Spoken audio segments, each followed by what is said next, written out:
Sir నమస్తే sir. నమస్తే అమ్మా. మీ పేరు? నా పేరు మధు అండి. నేను శ్రీనాథ్ వాళ్ళ బ్రదరు. ఇక్కడ మేము 1984 నుంచి ఉన్నాం ఇక్కడ. సో రీసెంట్గా ఇన్సిడెంట్ మాకు అర్థం కూడా కాలే ఎందుకు జరిగింది కూడా. ఎందుకంటే 8th రోజున చిన్న గొడవలాగా అయింది. అది ఎలా అంటే మా పెట్ డాగ్ వచ్చేసి హస్కీ. అది ఈవినింగ్ టైంలో 5:30 to 7 మధ్యలో అటు ఇటు తిప్పుతుంటాము. It's a routine job for us. అంటే తర్వాత ఏమైందంటే అన్ఫార్చునేట్గా ఆ రోజు ఏంటంటే బెల్ట్ మిస్ అయ్యి అటు వెళ్ళిపోయింది. సో ఇమీడియట్గా మేము 5 secondsలో అది ఎవరికి అరవదు. సో మేము కూడా ఎవరిని ఏం చేయొద్దు అన్న ఉద్దేశంతో దాని కూడా బెల్ట్ పెట్టి ఉంటాము. ఆ రోజు వెళ్ళేసి ఆపేసాం కూడా. సో అక్కడ కొత్త బిల్డింగ్ కన్స్ట్రక్షన్ నాకు లేడీ ఉంది, ఆమె నిలబడింది. సో సడన్గా వారు మాట్లాడుతుంటే ఆపేసాం. మా కుక్కని కరోనికి తీసుకొస్తున్నారు నాకు ఆ మాట అని మాట్లాడింది. మాకు అది ఆలోచన కూడా లేదు ఫస్ట్. సో ఇమీడియట్గా వాళ్ళ హస్బెండ్ కూడా హోండా యాక్టివ్ వచ్చి సడన్గా బ్రేక్ కొట్టే వరకు భయపడింది. ఒక బార్కింగ్ అయితే చేస్తారు, మనమైనా ఏంటి అని చెప్తాము. సో అలా కుక్క మాట్లాడలేదు కాబట్టి ఒక బార్క్ చేస్తుంది.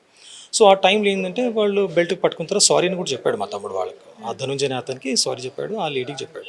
సో మీరు ఉసిగొలుపుతారా, మేము కుక్కలతో కాదు మనుషులతో కొట్లాడతాం, మేము ఏ వరకైనా వెళ్తామని ఆ రోజు కొద్దిగా కాషన్ లాగా మాట్లాడారు. ఒక నిమిషం అండి. అయితే ఇప్పుడు ఉసిగొలుపుతారా కుక్కల మీద మనుషులతో కొట్లాడుతా అన్నారు.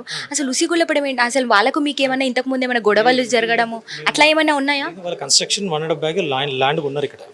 So the started construction 6 months back. So వాళ్ళ ఫేస్లో నేను ఎప్పుడు చూడలా. సో ఎందుకంటే మా ఇంటి వాళ్ళు మార్నింగ్ ఆఫీస్కి వెళ్తారు, ఈవినింగ్ వస్తారు, పిల్లలు కాలేజ్ పోతారు, వస్తారు. వాళ్ళ వేరే మనకు చేసే ప్రోగ్రామ్ కూడా ఉండదు. సో వాళ్ళ రొటీన్ జాబ్ ఇంట్లో ఉండడం, బయట ఫ్రెండ్స్తో ఉండడం తప్ప. సో వీళ్ళు మేము ఎప్పుడు చూడలా. గత 20 days చూస్తున్నాం. ఎందుకంటే మెటీరియల్ వస్తుంది, వాళ్ళు వస్తున్నారు, చూస్తున్నాము. సో మనం ఇట్లాంటి మనుషులను మనకు తెలియదు కూడా. ఎప్పుడన్నా అట్లా అంటే మొన్న గొడవ కన్నా ముందు ఎప్పుడైనా మాట్లాడుకోవడం, ల్యాండ్ ఉన్నప్పుడు అంటే ల్యాండ్ వేరే వాళ్ళు కారు పెట్టేవాళ్ళండి. అప్పుడు మేము విన్నాము, మా ఊరుతా ఉండేది. మా ల్యాండ్లో కారు పెడితే అద్దాలు బలు కొట్టేస్తాను, అంట పెట్టేస్తాను, నా రేంజ్లో కూడా వెళ్ళింది ఆమె. గడ్డే బండ్లు వేస్తాను ఒక 1.5 year బ్యాక్. అది మేము చూస్తాం. వాళ్ళతో మనకి ఎందుకు వేరే ప్రొఫెషనల్ లైఫ్ మనకు అవసరం లేదు, అది అందుకు మనం పట్టించుకోవాలి. సో ఈ ఇన్సిడెంట్ తర్వాత పోలీస్ స్టేషన్లో కంప్లైంట్ వెళ్ళింది, ఇరు వర్గాల మీద కంప్లైంట్ అయింది. అండ్ సిఏ గారు కొద్దిగా ఉండండి, ప్రాబ్లం లేదు, మేము చూసుకుంటామని చెప్పారు. ఎలక్షన్ వాళ్ళు బిజీ ఉన్నారు, వాళ్ళు జాబ్ చేసుకోలేదండి. సో మేము కూడా వాళ్ళు చెప్పిన ప్రకారం మేము ప్రవర్తించాం, ఇంట్లోనే ఉన్నామని. వాళ్ళు ఏంటంటే పిల్లలు లేరు, 3 days ఫ్రెండ్స్తో వెకేషన్కి వెళ్ళారు. కార్లు చూసి వాడి మీద అటాక్కి 3 days నుంచి రెక్కి చేశారు. సో ఫార్చునేట్గా ఏంటంటే రాత్రి కుక్కను తీసుకుని ఇటు వెళ్ళారు. మీరు వీడియోస్ పంపిస్తాను మీకు, చూడొచ్చు మీరు. ఆ వీడియోలు ఏంటంటే వాడిని కుక్కను ఉసుకుబలికి వీని ఉసుకుబలికి కొట్టేసి మాకన్నా ముందే పోలీస్ స్టేషన్కి వెళ్ళిపోయారు. వాళ్ళే కొట్టేసి వాళ్ళే మీ మీద దాడి చేసి వాళ్ళే పోలీస్ స్టేషన్కి వెళ్ళారు. వాళ్ళు ఇట్లా చూపిస్తున్నారు, చిన్న చిన్న గాయాలు, ఇక్కడ మర్డర్ చేశారు, అక్కడ చిన్న చిన్న గాయాలు చూపిస్తున్నారు. ఫస్ట్ పోలీస్ వాళ్ళు కూడా మమ్మల్ని నమ్మలా. మీరు ఒక్కసారి ఇన్సిడెంట్కి ప్లేస్కి రండి సార్, చూసినాక మా గురించి మాట్లాడండి, మేము తప్పిస్తే మాకు శిక్షించండి అనే ఉద్దేశంతో పోయినాం. ఎస్ఐ గారు వచ్చి చూడగానే షాక్ తిన్నారు. ఫస్ట్ వాళ్ళు షాక్ తినేసి వాళ్ళు మొత్తం ఇక్కడ బ్లడ్ ఉంది అక్కడ చూసి ఇమీడియట్గా సీఏ గారిని పిలిచారు. ఆ టైంలో సీఏ గారు మీరు రండి అంటే వాళ్ళ సార్ కూడా వచ్చారు. సో ఎంక్వైరీ చేసి మాకు DVR హార్డ్ డిస్క్లని ఇచ్చాము, మన కెమెరా ఉంది. సో దాన్ని చూసి వాళ్ళ మీద కొద్దిగా కంటెంట్ చేశారు. So they have taken it as serious note, they have done the investigation. Okay. అంటే ఇప్పుడు నార్మల్గా గొడవలు లేదు, ఇది ఏం లేదు, ఒక్క విషయంలో ఇట్లా జరిగిందని చెప్తున్నారు. అంటే ఒక 5 secondsలో బయటికి వెళ్ళడము ఇదంతా జరిగింది అంటున్నారు కదా, వాళ్ళ ఇంట్లోకి ఏమైనా వెళ్ళిందా? అంటే మేము విన్న దాని ప్రకారం వాళ్ళ ఇంట్లోకి వెళ్ళింది, ఏదో వాళ్ళని ఏదో. మీరు ఒకసారి వీడియో అటు చూస్తే ఇల్లు ఎక్కడ ఉందండి, అక్కడ కన్స్ట్రక్షన్ ఏరియా. వాళ్ళ ఇంట్లోకి వెళ్ళిందన్న కారణంగా మీ మీదకి దాడికి వచ్చారు. లేదండి, మీరు చూడొచ్చు. ఇప్పుడు డాగ్ ఎక్కడికి వెళ్తుందండి? ఒకవేళ డాగ్ బయటికి వెళ్ళాలనుకుంటే వాళ్ళ ఇంట్లోకి వెళ్ళలేదు. అప్పుడు అక్కడ అది ఏంటి రా మెటీరియల్ చూస్తుంది డాగ్. మామూలు వేస్ట్ మెటీరియల్ ఉంటే అక్కడికి వెళ్తుంది, ఇళ్ళకి వెళ్ళే చేయదు కదండి. సో మేము కూడా ఉన్నాం కాబట్టి, మా తమ్ముడు ఉన్నాడు కాబట్టి ఆ రోజు ఆపాడు. వాళ్ళ మీద ఇప్పుడు వాళ్ళు ఎవరు తెలియనప్పుడు దౌర్జన్యం ఎందుకు చేస్తామండి మనం? మీతో నాకు పరిచయం లేదు, దౌర్జన్యం చేస్తామా? చేయం కదా, ఏంటంటే మాట్లాడుకుంటాం. సో వాళ్ళ లెవెల్ ఆఫ్ ఇంటిమేసీ ఏంటంటే ఆ రోజు ఆ కక్షపూరితం మెదడులో పెట్టుకొని వాళ్ళు టాక్సిక్ ఉన్నారు, డ్రగ్స్ తీసుకున్నారేమో అన్న డౌట్. ఆ విచక్షణ రహితంగా కట్టెలకు మొలలు ఉన్నాయి, రాడ్లుతో కొట్టేశారు వాళ్ళని. మీరు లైవ్లో చూడొచ్చు, నేను వీడియోస్ పెడతాను మీకు. ఎలాంటి గాయాలు జరిగాయి, ఎంత సివియారిటీ ఉంది వాళ్ళకి. మన హెడ్ మీద 14 inches పడ్డాయి ఒక్కొక్క పర్సన్కి. మా మర్దల్ గారికి మొత్తం సర్జరీ, ఈ వేలు పనిచేయడం లేదండి. ఇప్పుడు అమ్మాయికి వేలు పనిచేయడం లేదు.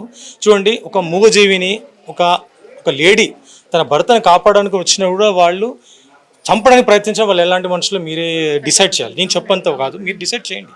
అలాంటి ఈ వ్యక్తులు సోషల్లో డాగ్ గురించి అనేది చాలా వినడానికే విచిత్రంగా ఏంటంటే, డాగ్ కూడా కొట్టేసిన తర్వాత భయపడి ఇక్కడికి వచ్చింది, భయపడి వెళ్ళినా కూడా వెనకబడి వచ్చి దాన్ని కొట్టారండి. అంటే వీళ్ళు ఎట్లాంటి మనుషులు మీరు డిసైడ్ చేయండి. ఇప్పుడు హాస్పిటల్ సివియర్గా ఉంది, అది సీరియస్ కండిషన్లో ఉంది డాగ్. ఇప్పుడు అది బతలేదు, 50% చెప్తున్నారు. సో నా యొక్క రిక్వెస్ట్ ఏంటంటే, పోలీసు వాళ్ళు ఇంకా చర్యలు తీసుకొని, కమిషనర్ గారు కానీ DCP గారు కానీ, వీళ్ళకి ప్రాణాల హాని ఉంది, వాళ్ళు రక్షణ కల్పించాలి, నాకు కోరిక అండి.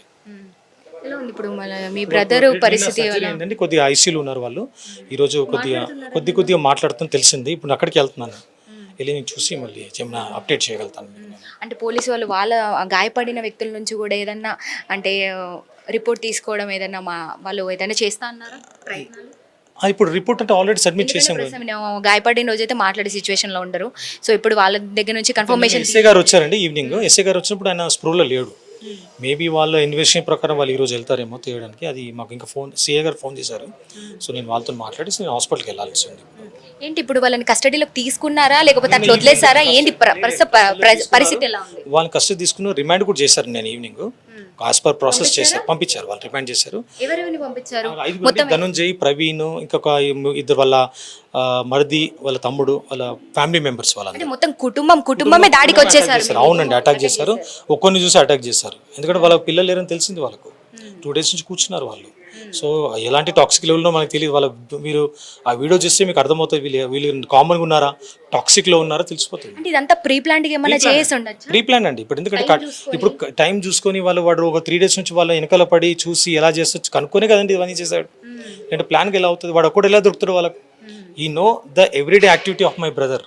సో దాన్ని బట్టి వాళ్ళు అటాక్ చేశారు, టైం బట్టే చేశారు వాళ్ళు. అది మర్డర్ చేయడానికే ప్లాన్ చేశారండి. కుక్కని కానీ మొత్తం వాళ్ళు చెప్పారు. 8,000 కంప్లైంట్ చేసినప్పుడు నిన్ను చంపేవారు, నువ్వు వదలను రానా స్టేట్మెంట్ కూడా పోలీస్ స్టేషన్ ముందే ఇచ్చాడు. నేను కూడా వెళ్ళి అడిగా, మా తమ్ముని చంపుతావు అంటే ఏంటి ఆ పోలీసులో మాట్లాడే విధానం ఇదేనా, మీకు పోలీసులు కూడా భయం లేదా, లీగల్ మీద భయం లేదా అన్నట్టు వాళ్ళు మా పోలీస్ స్టేషన్ నా మీద ఎగిరారు.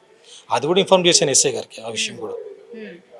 ఏమనుకుంటున్నారు మరి వాళ్ళ నుంచి? ఇప్పుడు ప్రస్తుతం రిమాండ్కి పంపించారంటున్నారు. మరి అంటే ఒక రిమాండ్కి పోతే చాలా, లేకపోతే వాళ్ళ నుంచి మీకు ఏమైనా కావాలా? ఎందుకంటే దాదాపు ఒక 3 కూడా ప్రస్తుతం ప్రాణ హానిలో ఉన్నారు. ఏంటంటే వాళ్ళు హెల్త్ క్యూర్ అయ్యి వాళ్ళు రావాలని నా కోరిక. అండ్ యాజ్ వెల్ as వీళ్ళ మీద తగిన చర్యలు ఎట్లా తీసుకోవాలంటే వాళ్ళు నెక్స్ట్ టైం తిరిగినప్పుడు మనము ఎవరు హాని చేయొద్దన్న ఆ మైండ్లో రావాలి. వీలే కానీ ఎవరున్నా అలా రావాలి వాళ్ళకు. నాకేంటే వాళ్ళ సేఫ్టీ ప్రకారం ఆలోచిస్తున్నా ప్రజెంట్గా నేను. వాళ్ళ రక్షణ కావాలి. దాని నుంచి నాకు కమిషనర్ గారు కానీ డీసీ గారు నా రిక్వెస్ట్, వాళ్ళకి సపోర్ట్ చేయాలని. అంటే వాళ్ళు ఇప్పుడు ఏమన్నా మనీ డిమాండ్ చేస్తున్నారా మీరు వాళ్ళ నుంచి? ఎందుకంటే ఇప్పుడు దాదాపు అమ్మగారు కూడా అంటున్నారు చాలా ఖర్చు అవుతుంది, వాళ్ళ నుంచి మనీ కావాలా, అట్ ద సేమ్ టైం వాళ్ళని జైలుకి పంపించాలి. మనీ గురించి కాదండి, వాళ్ళకు చట్టరీత్యా చర్యలు తీసుకోవాలి. మనీ ఈరోజు డబ్బులు ఉంటాయండి, రేపు ఉండవు. ప్రాణాలు అయితే డబ్బున్న ప్రాణాలు లేకపోతే ఎందుకంటే ఆ డబ్బు మనకి ఏం అవసరం ఆ డబ్బుతో. మనకు వాళ్ళు మంచిగా ఉండాలి, హెల్త్గా ఉండాలి, తిరిగి రావాలి. వీళ్ళకు సేఫ్టీ కూడా కావాలి. మా ఫ్యామిలీకి సేఫ్టీ కావాలని నా కోరిక, ఇంకేం అవసరం లేదండి మాకు. మరి దీని మీద కంప్లీట్గా యాక్షన్ ఎప్పుడు తీసుకోబోతున్నారు? పోలీసు వాళ్ళు ఏమన్నా విచారించేమన్నా దీని మీద? మీరు ఏంటంటే ఇది ఇప్పుడు వాళ్ళు పంపించారు, రిమైండ్ చేశారు. అది మీరు పోలీసు వాళ్ళని అడిగి తెలుసుకోవాలి. ప్రాసెస్ ప్రకారం వాళ్ళు ఎలా వెళ్తున్నారు మనకు అంత ఐడియా లేదు. సో మనం వాళ్ళని అంటే ఇప్పుడు అంత ఈజీ ఇచ్చేసి వదిలేలేం కదా, మరి మీరు ఎట్లా తీసుకోబోతున్నారు? ఇప్పుడు అది కోర్టుకి వెళ్తుంది కదండి. దాన్ని బట్టి మనం ఒక అడ్వకేసీ తీసుకొని సజెషన్ తీసుకొని ముందుకు వెళ్తాం మేము. అంటే పోలీస్ స్టేషన్లో కూడా అమ్మగారు చెప్పారు ఇందాక ఎలక్షన్ డ్యూటీ పడిందని చెప్పేసి ఎవరు కూడా లేరు దీని గురించి అని. అంటే ఏమన్నా పెండింగ్లో పెట్టారా? లేదండి, అది 8th రోజున ఇన్సిడెంట్. అది పెండింగ్ అయింది 8th రోజున కేసు. ఇది 14th జరిగింది కదా. దీని మీద చర్యలు ఇమీడియట్గా తీసుకున్నారు పోలీస్ వాళ్ళు. They done investigation, they have done the formalities also. అది వాళ్ళు ఇమీడియట్గా యాక్షన్ తీసుకున్నారు వాళ్ళ మీద. ఇప్పుడు ఇంత గల్లీలో ఇంత ఇన్సిడెంట్ జరుగుతుంటే కూడా గల్లీ వాళ్ళు రావడం ఆపడం ఇలాంటివి ఏం జరగలేదా? నార్మల్గా మీకు ఎవరితో పరిచయాలు లేవా ఇక్కడ? ఇక్కడ అందరు పరిచయాలు మేడం. ఇక్కడ ఏంటంటే భయస్తులు. ఇప్పుడు చాకు పట్టుకున్న వాళ్ళు అటాక్ చేయని కోసం మీరు ఏం చేస్తారు మేడం? నాకేమైనా అయితే భయపడతారు. అలా ఒక లేడీ పక్కన లేడీ వచ్చి ఆమె వీళ్ళని వచ్చి కాపాడిందంటే ఆమెని మీరు మెచ్చుకోవాలి. ఆమె ఒక లేడీ, ఒక జనాలు 10 మంది మొగోళ్ళు ఉన్నారు, ఎవరు రాలేరంటే ఒక లేడీ వచ్చి కాపాడితే ఆమె నేను హ్యాట్సాప్ చెప్పాలి. ప్రాణభయం ఉంటుందండి. నా వాళ్ళు చచ్చిపోతే నాకేందన్నా. ఇక్కడ మనం ఎట్లుంటే ఈ సొసైటీలో లేము ఇప్పుడు. అప్పట్లాంటి సొసైటీ కాదండి. ఎమోషనల్స్ బాండింగ్ లేవు ఇప్పుడు. ఎవరిది వాళ్ళదే. పొడిచిపోయినా చూసుకొని వెళ్ళిపోతారు, ఫోటోలు తీస్తారు, అంత ఏం చేయలేరు వాళ్ళు.